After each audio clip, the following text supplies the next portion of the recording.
نستعينه ونستغفره ونؤمن به ونتوكل عليه ونعوذ بالله من شرور أنفسنا ومن سيئات أعمالنا من يهده الله فلا مضل له ومن يضلل فلا هادي له وأشهد أن لا إله إلا الله وحده لا شريك له وأشهد أن محمدا عبده ورسوله أما بعد فإن خير الحديث كتاب الله وخير الهدي هدي محمد صلى الله عليه وسلم وشر الأمور محدثاتها وكل محدثة بدعة وكل بدعة ضلالة وكل ضلالة في النار. أعوذ بالله من الشيطان الرجيم. بسم الله الرحمن الرحيم. وقال الذين كفروا لن نؤمن بهذا القرآن ولا بالذي بين يديه ولو ترى إذ الظالمون موقوفون عند ربهم يرجع بعضهم إلى بعض القول يقول الذين استضعفوا للذين استكبروا لولا أنتم لكنا مؤمنين قال الذين استكبروا للذين استضعفوا أنحن صددناكم عن الهدى بعد إذ جاءكم بل كنتم مجرمين وقال الذين استضعفوا للذين استكبروا بل مكر الليل والنهار إذ تأمروننا أن نكفر بالله ونجعل له أندادا وأسروا الندامة لما رأوا العذاب وجعلنا الأغلال في أعناق الذين كفروا هل يجزون إلا ما كانوا يعملون. وقال تعالى قال قرينه هذا ما لدي عتيد القيا في جهنم كل كفار عنيد مناع للخير معتد مريب الذي جعل مع الله إلها آخر فألقياه في العذاب الشديد. محترم حضرین، خطبہ مسنونہ کے بعد میں نے قرآن کے 2 مقامات سے چند آیتیں تلاوت کی. یہ نمونہ ہے قرآن کے اس مضمون کا جس میں اللہ تبارک و تعالیٰ نے مجرمین اور وہ لوگ جو اللہ تبارک و تعالیٰ کے عذاب کا شکار ہوں گے، اس کے مستحق ٹھہرائے جائیں گے، وہ مختلف موقعوں اور مرحلوں پر الگ الگ جگہ الگ الگ لوگوں سے بحث مباحثہ اور جھگڑا کریں گے. اللہ تبارک و تعالیٰ نے اس منظر کو ہمارے سامنے بطور عبرت و نصیحت کے پیش کیا ہے. ہمارا یہ ماننا ہے اور نہ بھی مانے تو یہ حقیقت، اس سے بچنے کا کوئی راستہ نہیں ہے کہ ہمیں اس دنیا سے جانا ہے، مرنا ہے. اور ہر شخص اہل ایمان یہ عقیدہ رکھتا ہے کہ مرنے کے بعد اپنی دنیا کی کارستانیوں کارناموں کا بدلہ اچھا یا برا ہمیں اس کا سامنا کرنا ہے. اور ہر شخص کا جو دنیا میں آیا ہے، انسان ہو یا جن، ان دونوں کا انجام یا تو اللہ کے انعام کا ٹھکانہ جنت ہے یا اس کے عذاب کا مرکز اور ٹھکانہ جہنم ہے. یہ آخری نتیجہ اور آخری مقام ہے اور سارا امتحان اسی کے لیے ہے کہ ہم اپنے آپ کو کس جگہ کا باشندہ بنانا چاہتے ہیں، جنت کا یا جہنم کا. اگر جہنم سے بچنا چاہتے ہیں تو رب العالمین نے یہ جو بیانات پیش فرمائے، اس میں ایک چیز یہ بھی ہے کہ جو لوگ جہنم رسید ہوں گے، اللہ کے عذاب کا فیصلہ جن کے حق میں ہوگا، ان کے بارے میں اللہ نے کچھ مناظر پیش کیے ہیں قیامت کے. میں چاہوں گا کہ اپنی بات تشریحات سے زیادہ یہ چند مقامات سے، قرآن میں متعدد مقامات پر ان مناظر کو الگ الگ انداز میں پیش کیا گیا ہے. یہ چند مقامات کی صرف اللہ تعالیٰ کے کلام کی روشنی میں سماعت فرمائیں اور غور کریں، اور اس میں ہمارے لیے عبرت و نصیحت کا جو پہلو ہے، اللہ کا کلام ہے، آپ جتنی گہرائی سے غور کریں گے اتنا زیادہ درس و عبرت کا سامان نظر آئے گا. چنانچہ پہلی آیتیں جو میں نے پڑھی وہ سورہ سبا کی ہے. اللہ تبارک و تعالیٰ نے کافروں کا پچھلے سیاق و سباق میں قول نقل کیا، وقال الذین کفروا لن نؤمن بهذا القرآن ولا بالذی بین یدیہ. کافروں نے یہ کہا کہ ہم اس قرآن پر کبھی ایمان نہیں لائیں گے، ہرگز نہیں لائیں گے، اور جو اس سے پہلے بین یدیہ، جو اس سے پہلے کی کتابیں ہیں. بین یدیہ سامنے کا معنی کر کے کچھ لوگوں نے یہ تشریح بھی کی کہ نہ قرآن پر ایمان لائیں گے اور نہ جو اس کے سامنے، یعنی قرآن کہہ رہا ہے کہ آخرت آنے والی ہے، ہم اس کو بھی نہیں مانیں گے، ایمان نہیں لائیں گے. ہاں، اب ظاہر سی بات ہے کہ ایک حق اور سچی بات ہے. پچھلے سیاق و سباق سے اگر جوڑیں تو وقت کم پڑے گا، اس لیے اس کو چھوڑ رہا ہوں، آگے بڑھ رہے ہیں. ولو ترى، اللہ تبارک و تعالیٰ نے ان کافروں کو ان روش کے نتیجے میں جو کچھ ہونے والا ہے، یہاں تو یہ اکڑ کے اس طرح کی باتیں کر رہے ہیں، لیکن اب کیا منظر ہوگا؟ وَلَوْ تَرَىٰ إِذِ الظَّالِمُونَ مَوْقُوفُونَ عِندَ رَبِّهِمْ. کاش کہ آپ وہ منظر دیکھتے اس وقت کو دیکھتے جب یہ ظلم کرنے والے، یہ ظالمین اپنے پروردگار کے سامنے کھڑے ہوئے ہوں گے. یرجع بعضهم الى بعض القول، ان میں سے بعض کی طرف قول لوٹا رہا ہوگا. اچھا ترجمہ کریں تو ایک دوسرے کو الزام دے رہا ہوگا، ایک دوسرے کو ملامت کر رہا ہوگا. یقول الذین استضعفوا للذین استکبروا لولا انتم لکنا مؤمنین. جو لوگ کمزور تھے دنیا میں، تابعدار تھے، استضعفوا کا لفظ ہے. کمزور کئی اعتبار سے ہو سکتے ہیں. ایک آدمی حاکم ہے، ایک ماتحت ہے، ایک بڑا ہے، سیٹ ہے، ایک اس کے پیچھے تابعداری کرنے والا، پیروکاری کرنے والا ہے. ایسے کئی اعتبار سے ہو سکتا ہے. اور یہ منظر ہم دنیا میں دیکھ رہے ہیں. اور میں اسی تناظر میں ان چیزوں کو پیش کر رہا ہوں کہ ہمارے لیے جو جہنم میں جانے کے اسباب ہیں، اور اللہ تبارک و تعالیٰ نے ان کے سوال و جواب کے تناظر میں جو باتیں بیان کی ہیں، اس میں عبرت و نصیحت ہے کہ اگر ہم چاہتے ہیں کہ جہنم سے بچیں تو ہمیں کس کا دامن تھامنا چاہیے، کس کے پیچھے چلنا چاہیے. دین اور مذہب کے سلسلے میں، اپنے عقیدے، عمل، عبادات، موقف کے معاملے میں کون ہمارے لیے مرکز ہدایت ہے، یہ سمجھنا ضروری ہے. ان چیزوں میں جو بنیادی اور موٹا سبق ہے وہ یہی ہے. اللہ تعالیٰ نے فرمایا کہ کمزور لوگ کہیں گے ان لوگوں سے جو متکبرین ہیں، جو بڑے تھے، کہ اگر تم نہ ہوتے تو ہم مومن ہوتے، مسلمان ہوتے. وہاں گویا ایک دوسرے کو، یہ میدان محشر میں ان کی بحث ہو رہی ہے اور ایک دوسرے پر الزام تراشی. یہ سورہ سبا کی آیتیں ہیں. کمزور لوگ بڑے لوگوں سے کہیں گے تم نہیں ہوتے نا تو ہم مسلمان ہوتے. یعنی اپنے کافر ہونے کی، اپنے غلط ہونے کی وجہ ان بڑوں کو بتا رہا ہے جن کے پیچھے دنیا میں چل رہے ہیں. یہاں یہ غور کرنے کی بات ہے کہ یہ جو جھگڑے ہیں، جن لوگوں کا میدان محشر میں جھگڑا ہوگا اور پھر جہنم میں ہوگا، یہ دنیا میں آپس میں ایک دوسرے کے بڑے دوست اور ساتھ نبھانے والے ہیں. آج کل ہمارے یہاں چل رہا ہے نا گینگ وار. ہاں، یہ گینگ کس بنیاد پہ بنتی ہے؟ ایک آدمی کا کسی سے جھگڑا ہوا، اس نے آ کے اپنے لوگوں کو بیان کیا اور وہ جا کے سب کے سب ان سے بھڑ گئے، قتل ہو جا رہے ہیں چھوٹی چھوٹی باتوں پر. ہاں، اب یہ کفار کا کفر ہو، کفر اور شرک کے تناظر میں یہ بات ہو کہ آپ کسی کی تابعداری کر رہے ہیں، یا دوسرے گناہوں کے سلسلے میں وہ کم درجے کی بات ہے. روش ایک ہی ہے، وہ کفار کی ہے، یہ بعض بگڑے ہوئے مسلمانوں کی. تو اب اس میں ہو، سیاست میں ہو، ہم جانتے ہیں کہ یہ آدمی بے ایمانی کرے گا، یہ آدمی جو ہے کام نہیں کرنا چاہتا، یہ آدمی حرام طریقے سے مال کمائے گا. پھر بھی الیکشن کے ٹائم جو ہے ہم آنکھ بند کر کے سب کچھ اپنا نچھاور کر کے، ہاں، کبھی دین کے لیے نہیں کیا، والدین کے لیے جن کی خدمت کرنا قرآن حدیث نے فرض قرار دیا ہے، اس کے لیے وقت نہیں ہے، اس کے لیے وہ جذبات نہیں ہے. لیکن دوسروں کی دنیا تعمیر کرنے کے لیے، حرام اور غلط کام کرنے کے لیے ہمارا پورا پورا تعاون حاصل ہے. یہ میں ایسا مانتا ہوں کہ یہ جو پورے بیانات ہیں اس میں یہ ساری شکلیں داخل ہیں کہ آپ جانتے بوجھتے یا نادانستہ اگر شریعت قرآن حدیث کے خلاف کسی کا ساتھ دے رہے ہیں، تعاون کر رہے ہیں، تو آپ اس کو بھی نقصان پہنچا رہے ہیں اور اپنے آپ کا بھی. ان مناظر میں غور کیجئے تو اللہ تبارک و تعالیٰ نے ان کے تعلق سے ارشاد فرمایا کہ وہ کہیں گے کمزور لوگ کہ اگر تم لوگ نہ ہوتے نا تو ہم لوگ مسلمان ہوتے. تو جواب میں کہیں گے وقال الذین استکبروا للذین استضعفوا انحن صددناکم عن الہدی بعد اذ جاءکم. تو جو بڑے لوگ رہیں گے، متکبرین اور لیڈر لوگ، سردار لوگ، کہیں گے کمزور لوگوں سے کیا ہدایت کے آ جانے کے بعد ہم نے تم کو ہدایت کو قبول کرنے سے روکا تھا؟ کوئی زور زبردستی کی تھی ہم نے کہ اسلام کو مت مانو، رسول کی باتوں کو مت مانو؟ ہاں، بل کنتم مجرمین، نہیں بلکہ تم خود مجرم ہو، تم خود مجرم ہو.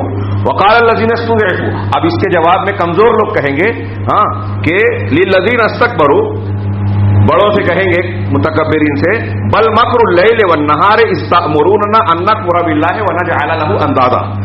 نہیں بلکہ دن اور رات، جسے ہم بولتے ہیں نا دن رات تم یہ کام کرتے رہتے ہو، وہی بات ہے کہ دن اور رات تمہاری جو ہیلا سازیاں اور مکاریاں تھیں وہ جاری رہتی تھی جب تم ہم کو یہ حکم دیتے تھے کہ ہم اللہ تبارک و تعالیٰ کے ساتھ شرک کریں، ہاں، کفر کریں، انکار کریں اور اس کو اللہ اللہ کا شریک ٹھہرائیں. تم دن رات سازشیں کر کے ہم پر یہ دباؤ ڈالتے تھے، مکر اور چالاکی سے اس طرح کا ماحول بناتے تھے. کہہ رہے ہیں وَأَسَرُّوا النَّدَامَةَ لَمَّا رَأَوُا الْعَذَابَ.